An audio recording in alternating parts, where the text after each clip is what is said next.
Hi everyone and welcome back to Fully Playable Games.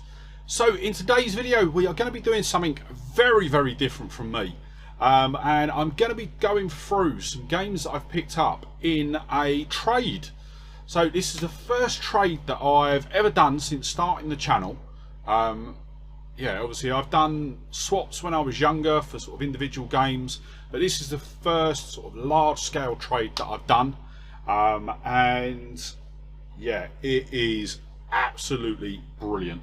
So we have got a stack of Mega Drive games that I have done swaps for. But what did I swap? So as mentioned in a video a couple of weeks ago, when the last charity shop video, I had a couple of I picked up a couple of PS3s, and I did say that one of them had already been used, and this is the reason why. So I was talking with a friend in work. He is an avid gamer just like me, loves sort of all the different generations of games, and we actually ended up, the reason that we were talking was he had what's the best way to word this? Usurped me is probably the best one. So he sent me a message with an eBay listing. I think it was on the Thursday. The listing was due to finish on the Sunday, and it was for a boxed Mega CD 2 and a boxed Mega CD, load of games, and it was sitting at about £100. And I was like, I'm gonna watch it, and depending on how far it goes, I'll bid on it. So Sunday rolls around. No, sorry, it was Saturday it finished, because I was at martial arts when it was finishing. So it finished on the Saturday, and looked at it. I got back from the Saturday boot fair, had a look, saw that it was still at £105. So I chucked in a bid of 160.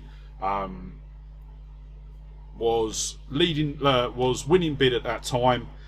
Then about an hour later it goes up, and I get outbidded. No, sorry, it goes up, but I'm still the highest bidder. Then I say to the wife, because I think it finished like 10 minutes after my martial arts class started. So I spoke to the wife. I said, right, I want you to bid on this. Don't go above, I think it was 190, I said to her. And yeah, just see what you can do with it. So she bidded. She actually went a bit over. She went to 200 for me, but it ended up selling for, I think it was £219. And I said to the wife, I was like, I bet you all of my game collection that he was either bidding on it or he won it. So Monday morning rolls around. I send him a message, sort of through Teams, say to him, you about for a chat? Give him a call, and I was like, oh, did you see that eBay listing? And he's like, yeah, I won it. Let's just say there was some expletives. So I then told him that it was me that was bidding against him, and yeah, we had a bit of a laugh. He felt really guilty, but what ended up happening was the seller phoned him that day, and offered to drop it off to him because he was coming around the area.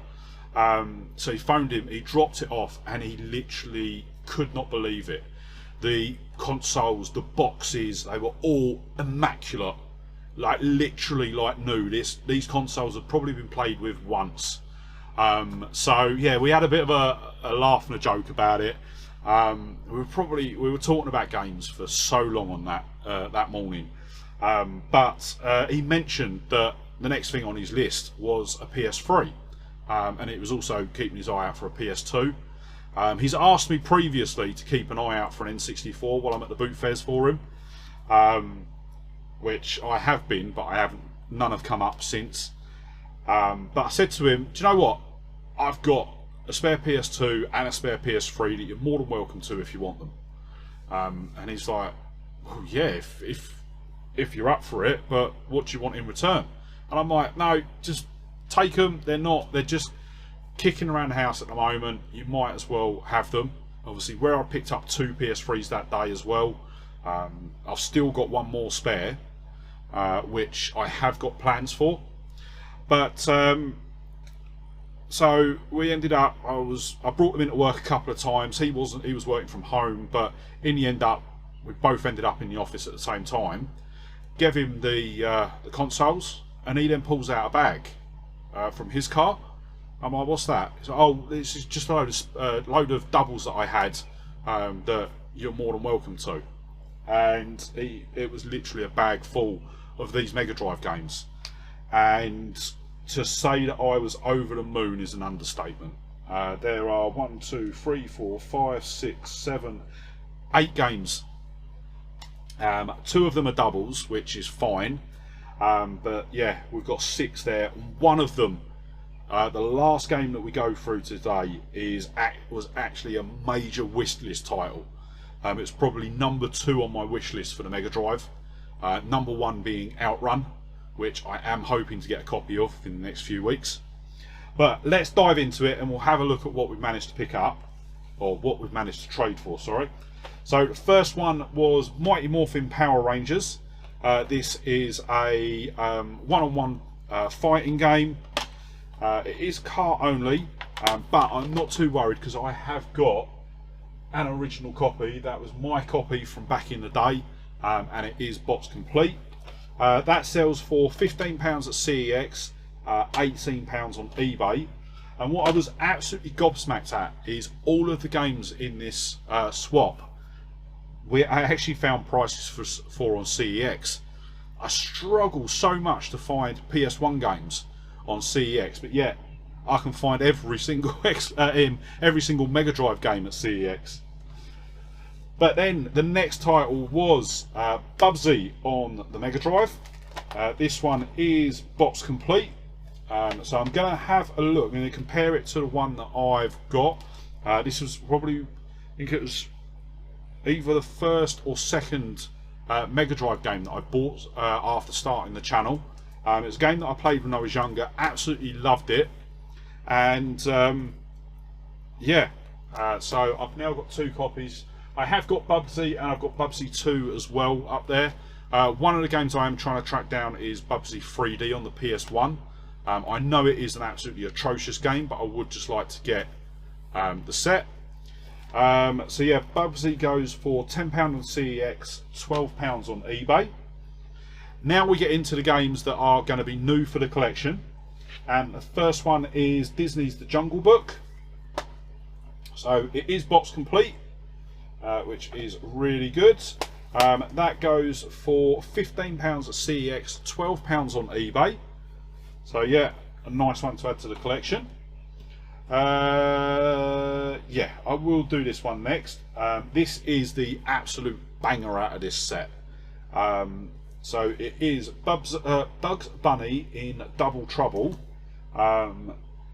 So you'd think, actually, looking at the cover art, that it was going to be more of a 3D title, but it's not.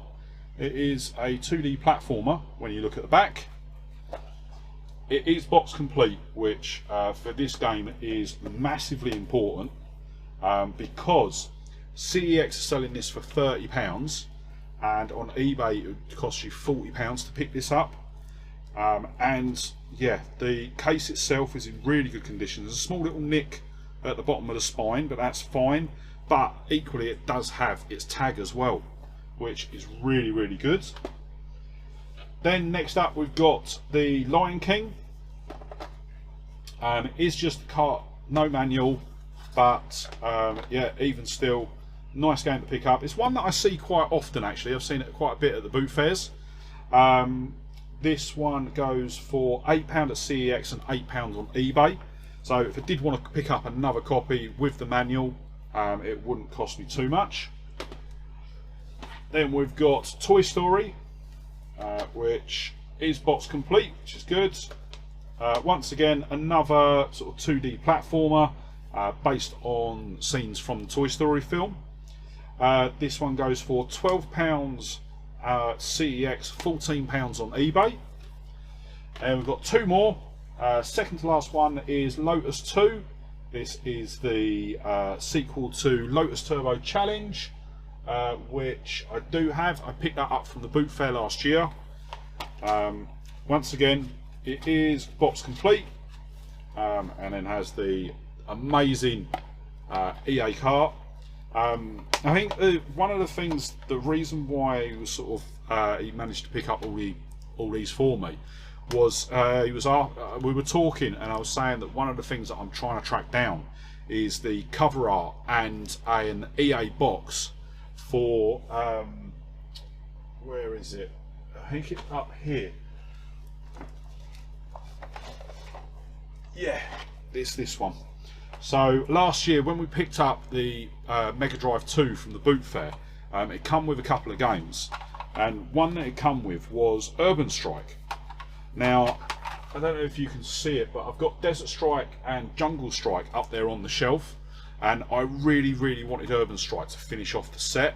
I have got, we've got Soviet Strike now as well on the PlayStation, so if I could get the box and cover art for this, I would have a complete set of the Strike series games. But the problem is, because the EA carts were only released with the EA games, they were completely different from the normal Mega Drive carts. Trying to track down a case for them is so hard. And I think if I could get the case, I would probably settle for a reproduction cover for that game, just to get the it in the collection and on the shelf. But yeah, going off on a tangent a bit. We've got one more game, and this was, as I say, this game was number 2 on my wish list for the Mega Drive. And there's a bit of damage to the case, unfortunately, but yeah, I will live with that because it is Micro Machines Turbo Tournament 96. It is missing the manual, so I'm going to have to try and track that down, but it does have the J cart. From what I can remember, it was the only place that I've ever seen them is on the Micro Machines games. It's a cartridge that has 2 additional controller ports on, so you could you could actually play 4-player on the one console. You had 2 controllers into the Mega Drive itself, 2 into the cart, and then yeah, you could have 4 players playing on the same track. So yeah, I remember playing this as a kid, playing it with my friends, absolutely loved it, but just never had a copy of my own. I think I rented it a couple of times from Blockbuster, and I think a friend across the road had a copy of it. But yeah, never managed to have my own copy until now. So really chuffed with that one. That is by far the highlight of everything that he swapped with me. Sells for £8 at CEX, £13 on eBay. So yeah, I don't know whether I'll replace it completely to get one with the manual, or if I can track down the manual for a reasonable price. But yeah, that is everything that I got from my first trade. So yeah, as I say, what I traded for all these games was a fat PS2 with a DualShock 2 controller. I included GTA 3, GTA San Andreas, and GTA Vice City. It was cases and discs. There was no manuals or maps with them. And then I also swapped a fat PS3 with a 6-axis and a DualShock 3 controller. As I say, they were all spare consoles that I had, that I've picked up in bundle deals at the boot fairs and the charity shops. So yeah, they're not, they weren't needed, and if it meant that someone I knew could be able to play some of the games that they wanted to, I'm all for it. So total price of the games. So obviously we didn't pay anything for them, but if we picked everything up from CEX, it would have been £106, and if we picked everything up from eBay, it would have been £132. So a big hats off to CEX for being so far under the eBay price. Really impressive, especially with the retro games. And yeah, that, I've just realised I've probably done this whole video with my fan going in the background, so I'm hoping that didn't come out on the camera, but I will soon find out. But yeah, that is going to wrap up today's video. So before you head off, if you did enjoy the video, don't forget to hit that like button, and if you're not already, smash that subscribe button and ring the bell to be kept up to date when I upload new videos. And yeah, with that said, thank you so much for watching today. Really hope you enjoyed the video, and I'll see you on the next one. Alright, bye.